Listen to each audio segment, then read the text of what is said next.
personaje llamado Hilel. Hilel, Dios vive, significa su nombre. Por si acaso alguien está buscando nombre masculino para un niño que próximamente va a nacer o a tener, si te gusta este, significa Dios vive. Hilel, Hay, vive el Dios. Primera de Reyes 16:34. ¿Lo tenéis? En su tiempo, Hilel de Betel reedificó a Jericó.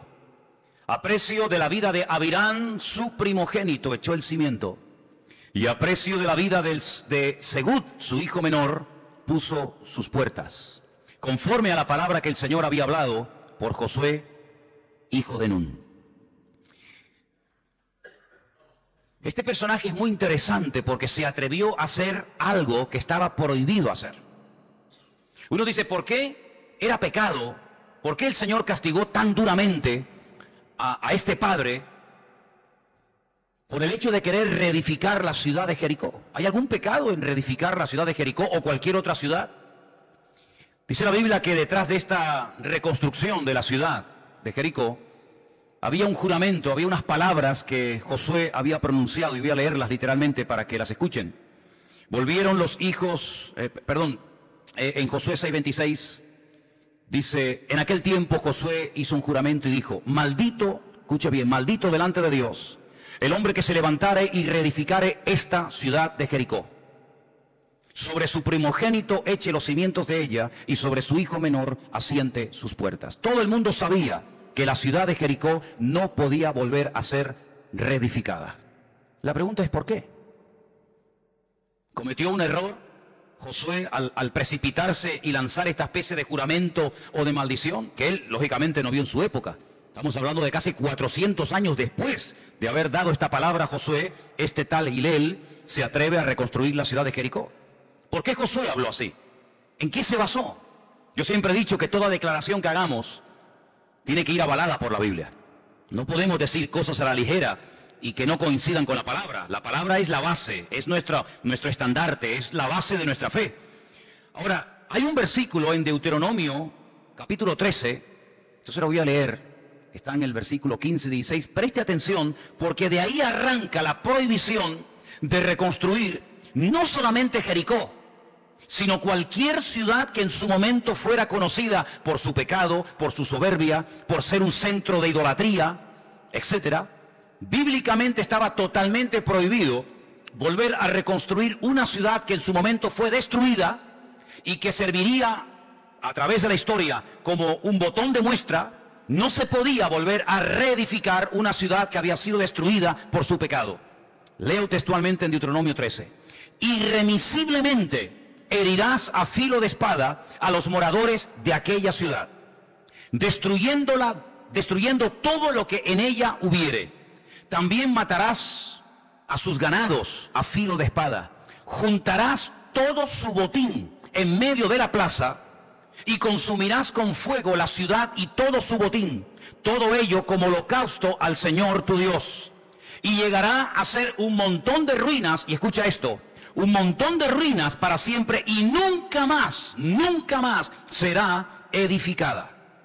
Lo que dijo Josué estaba basado en un texto de Deuteronomio 13, versículo 15-16, una prohibición divina, un mandamiento decretado por el mismísimo Dios, que prohibía a toda persona que quisiera volver a reconstruir, a reedificar una ciudad que en su momento fue conocida por su inmoralidad, por ser una ciudad foco de idolatría o de lo que fuera. Si esa ciudad fue destruida, nadie tenía la autoridad para volver a reconstruirla y sobre todo, volver a hacer de esa ciudad lo que antaño fue. Si Jericó fue una ciudad conocida en Canaán por ser una ciudad de promiscuidad sexual, por ser una ciudad donde la idolatría era elevado a la máxima potencia, nadie podía a esa ciudad, sobre ese montón de ruinas, volver a reconstruirla. Eso es simplemente lo que dice Josué. Si alguien se atreve a ir en contra de lo que dice la Escritura, si alguien se atreve a decir, bueno, Dios la destruyó, yo la construyo de nuevo. Si Dios castigó a Sodoma y Gomorra, si Dios castigó a Babilonia, si Dios destruyó a Jericó, yo me voy a atrever a volver a reconstruirla. la historia no solamente nos relata lo que le pasó a los hijos de Hilel, sino que si ustedes analizan, todas las personas que quisieron reconstruir Babilonia murieron. Porque la Biblia dice que Babilonia como capital sería destruida y nunca más nadie moraría en ella. ¿Dónde murió Alejandro Magno? El hombre que conquistó prácticamente el mundo entero. Cuando intentó reconstruir Babilonia, allí murió con 33 años. Estaba sano, pero desafió un mandato divino. Todos los griegos y los romanos, no sé otras culturas, pero los griegos y los romanos sabían que en un lugar que había sido destruido y maldecido por lo que ese lugar representaba, ellos nunca se atrevían a reconstruir una ciudad. El único griego que se atrevió a reconstruir, a poner como sede de su gobierno una ciudad destruida por la historia y por el Señor, fue Alejandro Magno y murió. Saddam Hussein intentó también volver a reconstruir la ciudad de Babilonia y perdió no solamente la vida, sino que perdió toda su autoridad y su gobierno y le reventaron el país por 20.000 partes. Sí, hay un mandamiento bíblico: toda ciudad que fue conocida en el pasado, por ejemplo, como Sodoma y Gomorra, por lo que fueron, nadie puede volver a reconstruir esas ciudades. Eso no significa que en esa zona se pudiera habitar. Por ejemplo, yo me he dado cuenta de que desde que se escribió este texto, desde que Josué dijo este juramento o maldición, hasta que Hilel intenta reconstruir la ciudad de Jericó, pasaron más de 400 años. Y en la zona de Jericó, como en la actualidad, la gente vivía. Tengo dos textos muy interesantes que nos refuerzan lo que estoy diciendo. Por ejemplo, dice la Biblia en Jueces 3, 12 y 13, volvieron los hijos de Israel a hacer lo malo ante los ojos del Señor. Y el Señor fortaleció a Eglón, que era el rey de Moab, contra Israel, por cuanto habían hecho lo malo ante los ojos del Señor. Escucha, este juntó consigo a los hijos de Amón y a los de Amalek, y vino e hirió a Israel y tomó la ciudad de las palmeras. Hasta el día de hoy a Jericó se le conoce como la ciudad de las palmeras. Está en un valle. A mano derecha tienes Jordania, están en un valle, en el valle del río Jordán, y a mano izquierda, por un camino, se sube directamente a la ciudad de Jerusalén. Es decir que hubo un momento en el que la gente vivió cerca, en la zona donde estuvo y donde estaban y están todavía las ruinas de la antigua ciudad de Jericó, pero no la había reconstruido nadie. En los tiempos del rey David, hay otro versículo que encontré en 2 de Samuel 10:5, y dice así, mira qué interesante: cuando se le hizo saber esto a David, es unas personas que fueron humilladas, en fin, las avergonzaron públicamente, dice, cuando a David se le dio a saber esto, envió a encontrarles porque ellos estaban en extremo muy avergonzados, y el rey mandó que se les dijera: quedaos en Jericó hasta que os vuelva a crecer la barba y entonces volved. Es decir, se podía vivir en Jericó, en la ciudad de Jericó, en los alrededores, incluso utilizar el nombre Jericó, pero no se podía reconstruir la antigua ciudad de Jericó. Yo he estado en Jericó, en la Jericó moderna, en la Jericó de hoy en día, he estado 3 o 4 veces. Es una ciudad enorme, es una ciudad que está bajo autoridad palestina, se puede visitar, hay un hotel muy bonito y se puede visitar, y vas al monte donde Jesús fue tentado, hay un teleférico que te lleva desde el valle. Es la única ciudad de Israel que el gobierno israelí no ha llevado agua potable, porque es una de las ciudades, a pesar de que está en pleno desierto, es un calor terrible en verano, te mueres de calor, es una ciudad que está llena de pozos de agua. Es una ciudad donde dice la Biblia que unos hijos de profetas, es decir, unos discípulos de profetas que se estaban preparando para servir al Señor, fueron un día al profeta Eliseo y le dijeron: como tú ves, la zona es buena, pero las aguas son muy malas, las aguas están contaminadas. Entonces dice la Biblia que Eliseo salió, oró por todos aquellos pozos de agua no potable, y dice, y toda la ciudad y todo el valle del Jordán y de Jericó bebe de ese agua hasta el día de hoy. Y cuando tú vas, si algún día tienes la oportunidad de ir y visitar Jericó, te encuentras que en Jericó todavía siguen bebiendo de aquellos pozos que el Señor sanó hace cientos o miles de años en la época del profeta Eliseo. Es decir, que es una ciudad habitada, es una ciudad donde se puede ir, pero las ruinas de la antigua ciudad de Jericó están a las afueras y se pueden ver, se pueden visitar. Por la década de los años 50, unos arqueólogos descubrieron las ruinas de la ciudad de Jericó de la época de Josué, y se quedaron sorprendidos porque se dieron cuenta que, según ellos saben, que por la posición de los bloques no habían caído, como dije en su momento, las murallas no habían caído, digamos, de afuera hacia adentro, ni tampoco cayeron de afuera hacia adentro, ni de adentro hacia afuera. Entonces, ¿cómo cayeron? Pues como dije muchas veces, como las Torres Gemelas, se derrumbaron así, sobre sí mismas, y ahí quedaron para la posteridad, para que todo el mundo que pase por aquel lugar sepa que esa ciudad fue destruida y que nunca nadie jamás la puede volver a reconstruir. Y él sabía perfectamente esto, sabía lo que decía la palabra, sabía la maldición que pesaba sobre la ciudad, pero él, ¿qué es lo que hace? Yo voy a hacer lo que me da la gana. Dios ha dicho que no se puede hacer, yo lo voy a hacer. La pregunta es, ¿qué fue lo que motivó a este hombre? Pensaba yo esta semana, para atreverse a reconstruir una ciudad y ver que cuando empieza a construirla, su hijo primogénito muere, y en vez de parar la construcción sigue y sigue adelante, y cuando está poniendo las puertas de la ciudad de Jericó, su hijo menor también muere. ¿Merecía la pena perder a la familia por desafiar a Dios? ¿Merecía la pena perder a dos hijos, al mayor y al menor, porque se te metió en la cabeza reconstruir la ciudad de Jericó? Aparentemente para él merecía la pena, pero evidentemente se equivocó. Ahora, el tiempo en el que vivió este hombre, Hilel, era el tiempo del reinado del peor rey que jamás ha tenido la historia de Israel. ¿Quién era? El rey Acab. La palabra en hebreo es Ahab. Son dos palabras que se han unido para crear un nombre. Es decir, con estas dos palabras que se han unido, que ahora te digo lo que significan, uno puede conocer un poco la personalidad, la tendencia espiritual de este perverso rey llamado en español Acab. Significa hermano. Ab significa padre. Su nombre literalmente significa hermano de padre.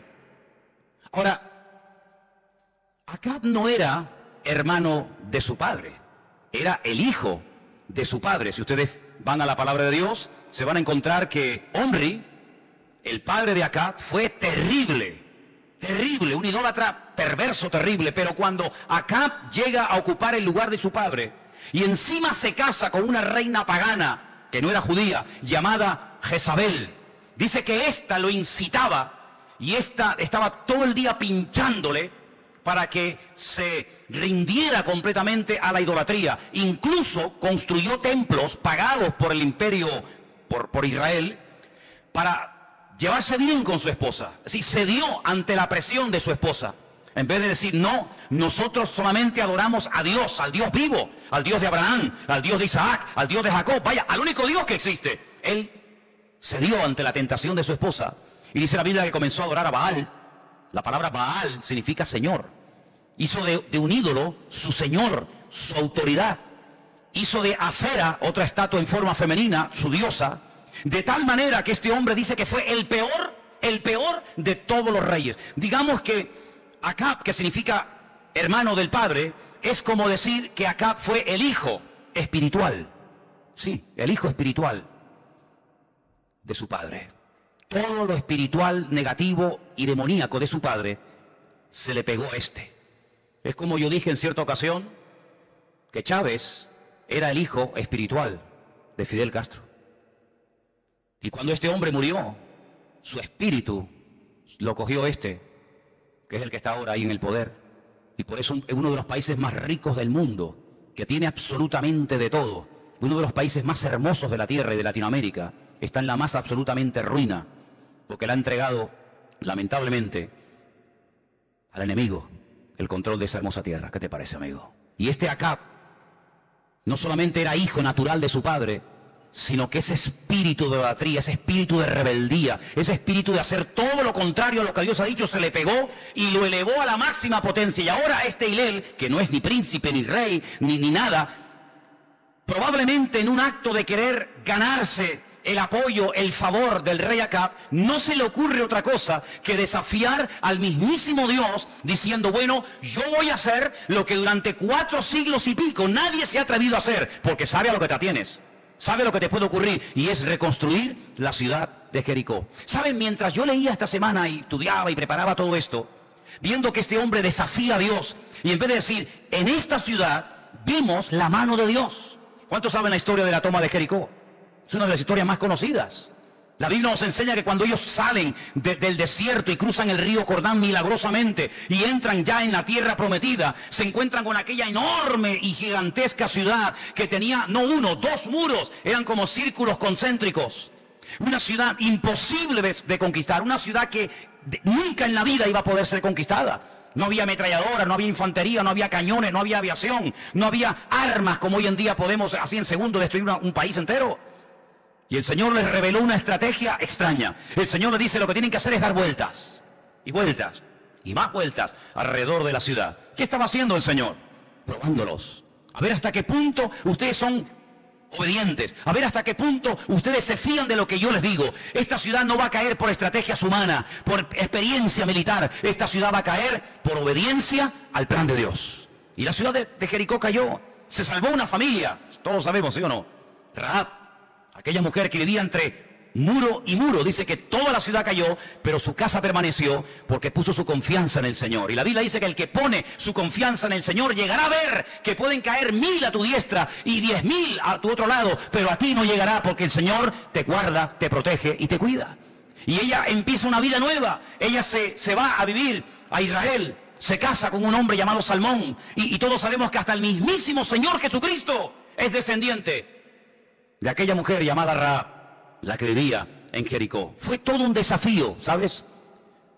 Pero me llama muchísimo la atención que en esta ciudad, que quedó totalmente destruida, que tenía que ser para todas las generaciones un botón de muestra de que no se puede tomar el pelo a Dios, de que hay que tomarse en serio su palabra. Mientras yo preparaba todo esto, me vino a la cabeza un texto que aprendí hace mucho tiempo y quiero leerlo en esta tarde y quiero que todos lo leamos juntos. Está en Gálatas 2:18.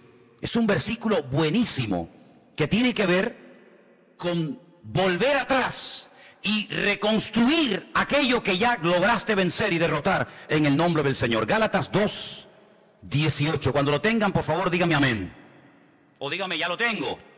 O dígame ya lo encontré. En fin, dígame algo. Bueno, ya está.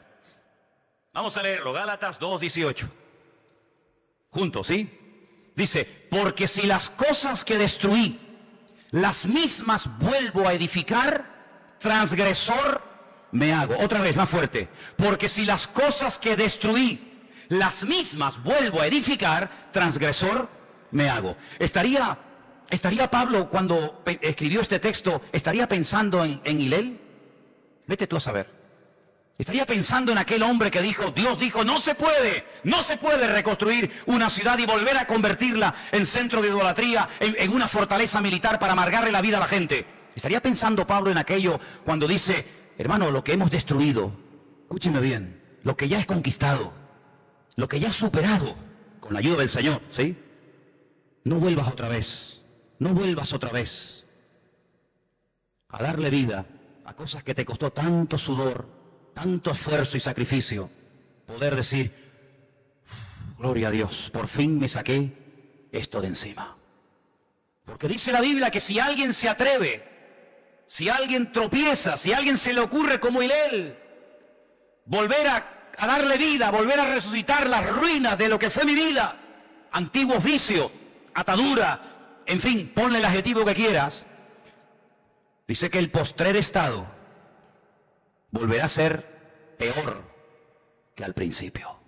Cuando una persona dejó la droga y lleva ya tiempo limpio, cuando se engancha otra vez, no se engancha como al principio, te enganchas peor todavía. Y no será la primera vez, espero que sea la última, que en un momento determinado un chico, amigo nuestro, hermano nuestro, incluso convertido bajo nuestro ministerio, estuvo un tiempo limpio y libre de drogas y llevaba una vida ordenada, pero por lo que sea se llevó una desilusión, tropezó, cayó, se desanimó, en fin, lo que sea, ¡bum! Se puso y quedó frito como un pajarito de una sobredosis. ¿Qué te parece, amigo? Qué triste sería volver otra vez atrás, cuando pudiste destruir, cuando pudiste conquistar, cuando pudiste decir: gloria a Dios que me quité esta basura de encima. Volver otra vez a las andadas sería terrible. ¿Cuántos dicen amén? Aquí hay milagro, aquí hay personas que podríamos hacer películas con ellos. de los milagros y de las liberaciones y de las sanidades y de las maravillas que el Señor ha hecho en vuestras vidas. Pues hermano, pelee la buena batalla y no permita otra vez que ese vicio que te dominó tantos años, que aquella atadura que te tenía amargado y te tenía, absorbido, vuelva otra vez a ser edificada. Porque si vuelve, no es porque el diablo te venció, sino porque tú bajaste la guardia. Y cuando uno baja la guardia, aquí se dijo esta tarde que el diablo está como león rugiente, buscando a quien devorar. Que Dios no permita que ninguno de ustedes que lograron vencer al enemigo poderosamente vuelva otra vez a edificar y caiga una maldición y una atadura peor que la que había durante tu vida. ¿Cuántos dicen amén? Por la gracia de Dios estamos firmes hoy en día. ¿Cuántos dicen amén? La palabra baná, o el verbo baná, que es construir, que se emplea aquí, y la palabra que emplea Josué, no es una palabra que hace simplemente referencia a construir una casita o 3 o 4 casitas y con el paso del tiempo hacemos un pueblecito y después construimos un salón de actos y después al final hicimos una ciudad. No es simplemente reconstruir una ciudad, sino que el juramento, la palabra, lo que enfatiza es el hecho de decir cuidado con volver a levantar, con volver a reedificar la ciudad de Jericó, cuando ustedes saben el motivo por el cual Jericó fue destruida. Si ustedes saben que Jericó fue conquistada porque no quisieron rendirse, porque no quisieron aceptar al Dios vivo, hermanos, toda la ciudad de Jericó podía haberle pasado lo que le pasó a Rahab.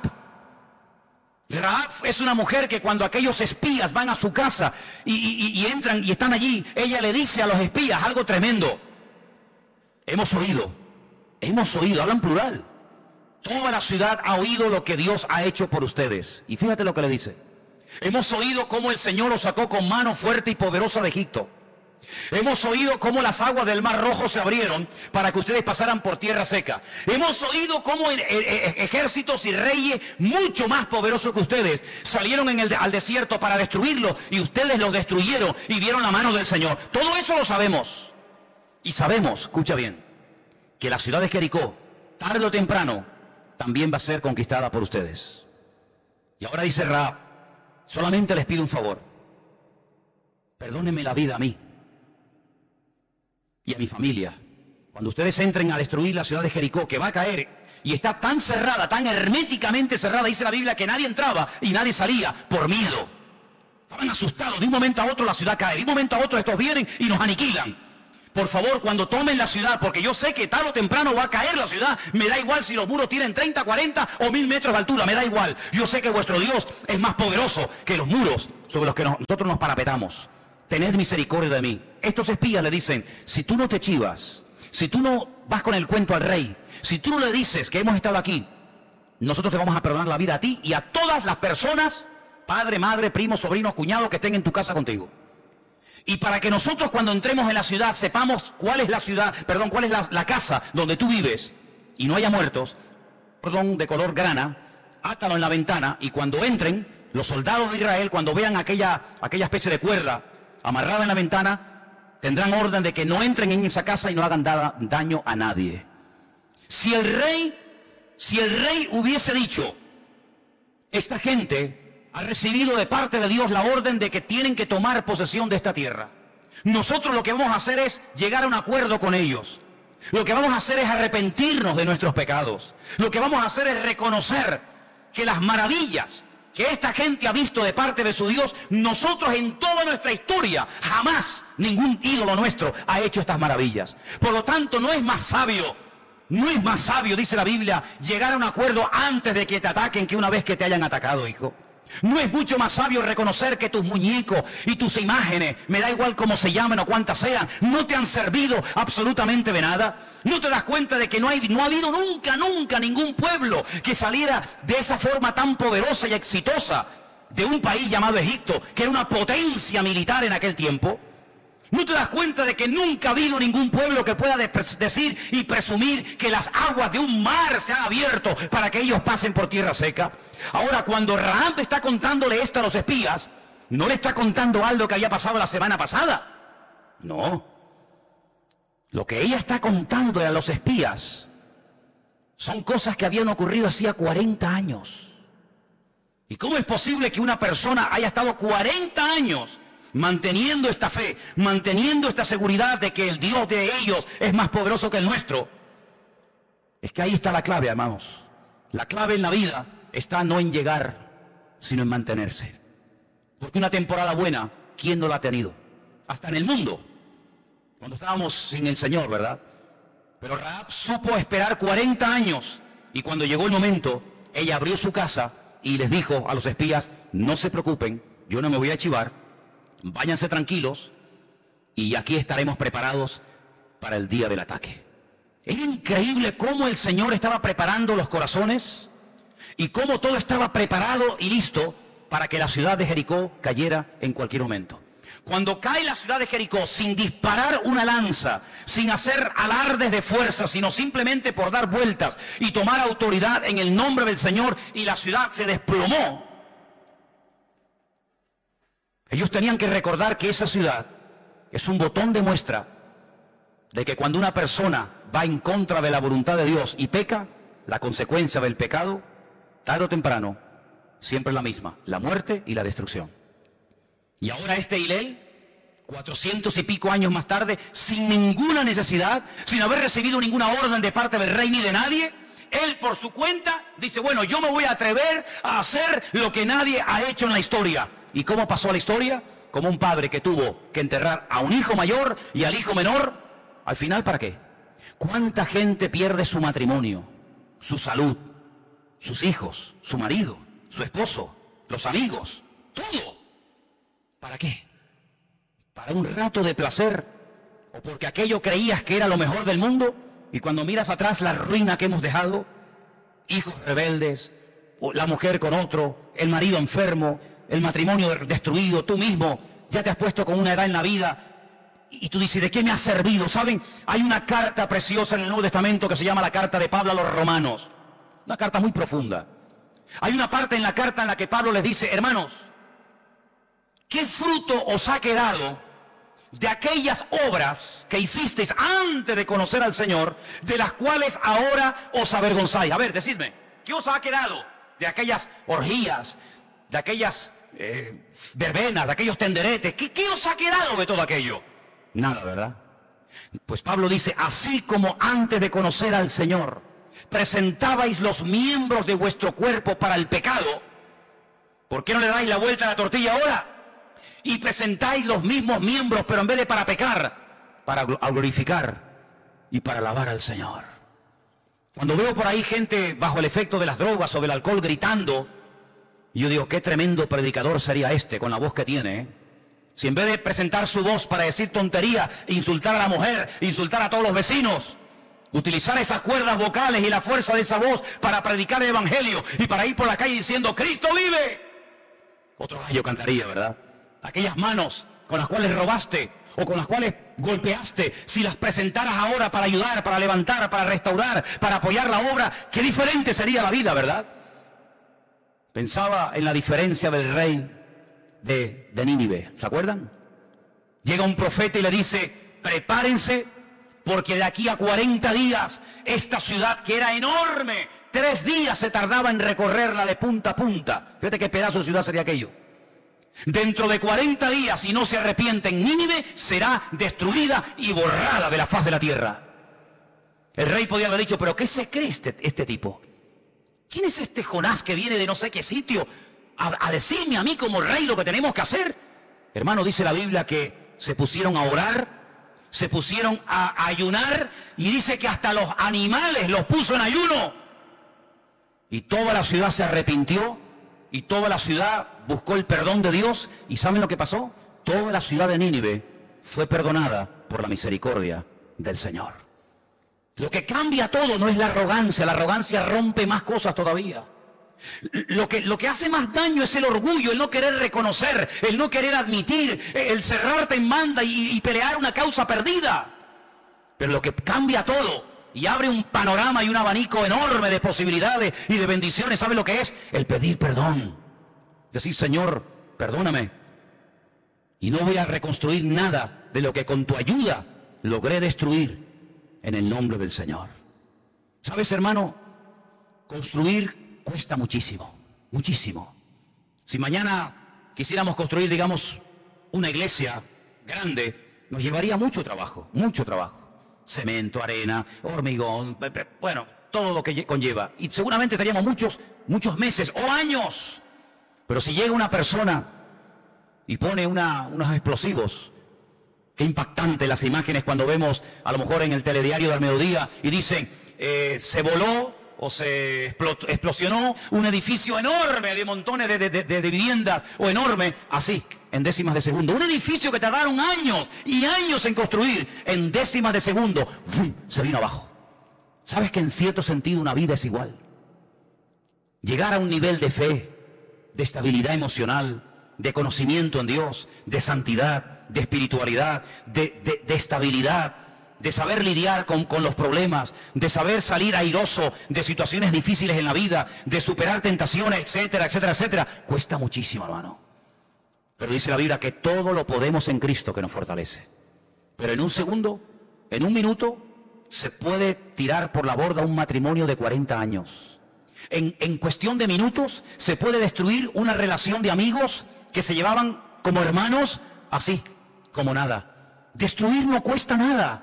Destruir no cuesta nada, es muy fácil destruir, con palabras, con malas actitudes, bajando la guardia, dándole lugar al enemigo, jugueteando con el pecado, flirteando con el diablo. Todo eso es muy fácil y ya lo sabemos.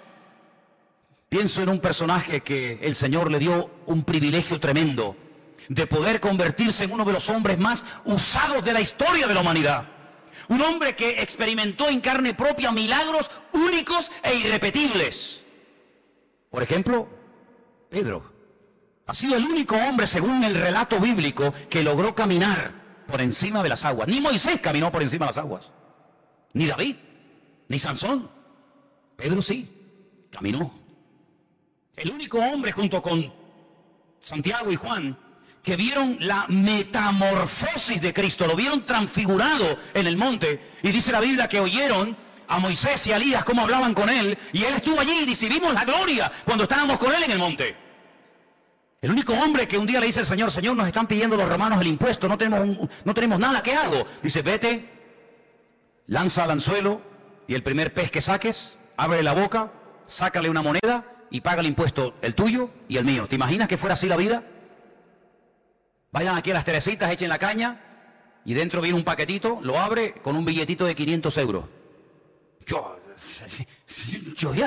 ¿A qué te gustaría el pescado entonces, Dice, a mí no me gusta el pescado, ahora te va a encantar el pescado. ¿Sí o no? Milagros increíbles, increíbles. En una noche, en unos minutos, yo no sé quién es, no le conozco. Yo no tengo nada que ver con ese hombre. 3 años, hermano, viajando con el Señor, hablando con Él, conviviendo con Él, viendo milagros, maravillas, prodigios, algo increíble. El Señor le dijo a ellos cosas que reyes y profetas quisieron ver del Antiguo Testamento, no las vieron. Y ustedes las están viendo. Pero en una noche lo echó todo por la borda. ¿Por qué? Porque se juntó con malas compañías. ¿Y qué dice el refrán? Dime con quién andas y te diré quién eres. ¿Sí o no? Anda con sabios, dice la Biblia. Y sabio serás. Algo se te pega. Algo se te pega. Empezó a juntarse con los romanos. Claro, los romanos, la forma de hablar de un romano era completamente diferente a la forma de hablar de los discípulos del Señor. Claro. Los romanos decían palabrotas, los romanos tenían vocabulario terrible. Ahí se juntó Pedro con ellos. Durante 3 años estaba ahí pegadito al Señor y Pedro tenía una fortaleza, ¿verdad? De repente se separa del Señor, se junta con los romanos, se calienta un fuego ajeno en vez de en la presencia del Señor. Ay, amigo, le sigue de lejos, empieza a utilizar armas carnales. Mira, si tú para mantenerte en victoria, escúchame bien porque esto es profundo lo que te voy a decir ahora, Si tú para mantenerte en victoria como creyente tienes que utilizar armas carnales, estás perdido, amigo. Si tienes que utilizar triquiñuelas y mentiras y rollos y chanchullos para mantenerte en tu posición como cristiano o como cristiana, estás perdido. Porque eso funciona un tiempo. Pero ¿no dice un refrán que se coge más rápido a un mentiroso que a un cojo? Ay, amigo. Cuando llegó el momento de la verdad, tú eres uno de ellos. Yo te he visto. Tú viajabas con ellos. Y él dice, no le conozco. 3 años de gloria, 3 años de milagros, 3 años maravillosos, inolvidables. En una noche, lo echó todo por la borda. Construir cuesta toda una vida. Destruir no cuesta nada. Hilel enterró a su hijo primogénito, enterró a su hijo menor, porque se le metió entre ceja y ceja en la cabeza: voy a reconstruir Jericó, voy a demostrarle al rey Acab que yo soy como él, un idólatra, un rebelde, un desobediente, y que aquí no pasa nada. Ay, amigo, había un hombre en la historia que jugueteó tanto con el pecado, y de vez en cuando Dios lo usaba, porque uno dice, pero ¿cómo puede un hombre de Dios, juguetear con el pecado y a la media hora volver a ser usado por el Señor? Bueno, no es la primera vez que ocurre. Mira Sansón. Sansón era un hombre que estaba ahora toda la noche con una ramera, y al día siguiente iba y arrancaba las puertas de la ciudad, o cogía un hueso podrido de un asno y mataba a 1000 filisteos de golpe. Pero él creía que podía llevar esa doble vida. Ahora peco y mañana sirvo al Señor. Ahora sirvo al Señor y mañana peco. Pero llegó un momento, amigo, cuidado con esto, porque esto es muy serio. Y llegó un momento que dice la Biblia que él volvió otra vez a levantarse. Había estado toda la noche con Dalila, había hecho barbaridades, y al día siguiente, aquí no pasa nada, total, ya lo he hecho muchas veces. Y al día siguiente dice que no tenía fuerzas. Los filisteos pudieron sobre él, porque dice la Escritura, escucha bien, que el Espíritu de Dios se había apartado de él y él no se había dado cuenta. ¿Sabes que a veces es más fácil que otras personas reconozcan que has pegado un bajón, y se dan más fácil cuenta otros que tú mismo que has pegado un bajón? Dicen que había un famoso violinista que dice que ensayaba de 8 a 12 horas diarias. Y él dijo algo que a mí me impresionó. Él dijo, si yo dejo de practicar un día, yo lo noto. Yo noto que no he practicado en ese día. Si dejo de practicar 2 o 3 días, los expertos, los que saben de música, los que saben diferenciar buena calidad de música de mala, se dan cuenta de que ya no toco igual, no tengo la agilidad, no tengo la rapidez de antes. Pero si dejo de practicar una semana, el mundo entero se enterará de que ya no soy aquel violinista que fui hace años. A veces tú puedes decir, bueno, yo no oro mucho, pero Dios me ha bendecido. Sí, es verdad. Yo no leo mucho la Biblia, ni me esfuerzo mucho en venir a los cultos, ni en servir al Señor, y Dios a mí a veces me ha bendecido, hasta económicamente. Sí, claro.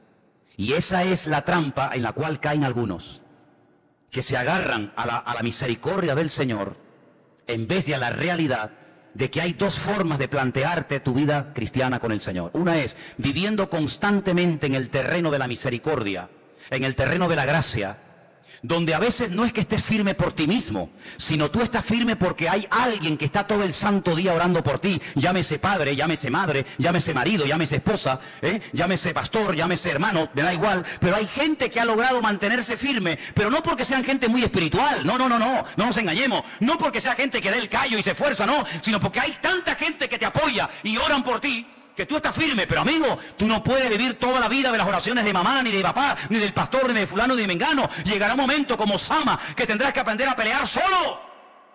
Y en ese momento vas a decir, ahora voy a demostrar si yo tengo algo en Dios o no tengo nada. Si todos son planes y bla bla y opiniones personales, o verdaderamente yo he aprendido a tener profundas raíces y arraigo notorio en el Señor y puedo hacerle frente al enemigo aunque me vean, aunque me quede más solo que la una.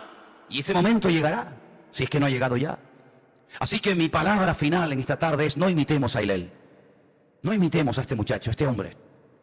No pierdas la vida. No te empeñes en amores imposibles, ¿sabes? No te empeñes en amores imposibles. No intentes provocar situaciones que no ha creado Dios, sino que tú con tu bla bla y con tu sabiduría y con tu experiencia estás dando situaciones, pero no pierdas el tiempo. No pierdas el tiempo construyendo cosas que gracias al Señor lograste vencer. No las vuelvas a levantar, porque si se vuelven a levantar esas fortalezas, si se vuelven a despertar esos gigantes, amigo, puede ser que una vez lo venciste, pero la segunda puede ser que el que caiga muerto en el campo de batalla seas tú en vez del enemigo. Solamente te recuerdo algo: David tenía la costumbre de matar a los gigantes, no de herirlos. Si él hubiera dejado herido a Goliat o a otros gigantes que mató, esos gigantes hubieran sido llevados a su casa, los hubieran curado, las heridas hubieran cicatrizado, se hubieran repuesto, vuelven otra vez a entrenarse, y a los 15 días o 20 días o al mes o a los 6 meses o al año te encuentras otra vez peleando con aquel gigante que un año atrás habías vencido, pero que otra vez está desafiando y otra vez está complicándome la vida. ¿Qué hacía David? En cuanto lograba tumbar al gigante, en cuanto lograba herirlo, se iba corriendo hacia él, cogía la espada, ¡fum! fuera. Muerto el perro, se acabó la rabia, amigo. Y enseñaba la cabeza y decía, tranquilos que por lo menos a lo mejor vendrá otro, pero este amigo, no se vuelve a levantar en la vida. No dejes una rendija abierta a que en un momento de debilidad, de desánimo, de no sé qué, de no sé cuánto, vuelva otra vez a levantarse el gigante. Si has logrado vencer la droga, el alcohol, las mujeres, la pornografía, no sé qué, no sé cuánto, lo que tú quieras, pon el adjetivo que tú quieras, tú sabrás cómo es tu vida. Si has logrado vencer y has tenido victoria durante largo tiempo en tu vida en ese área, gloria a Dios.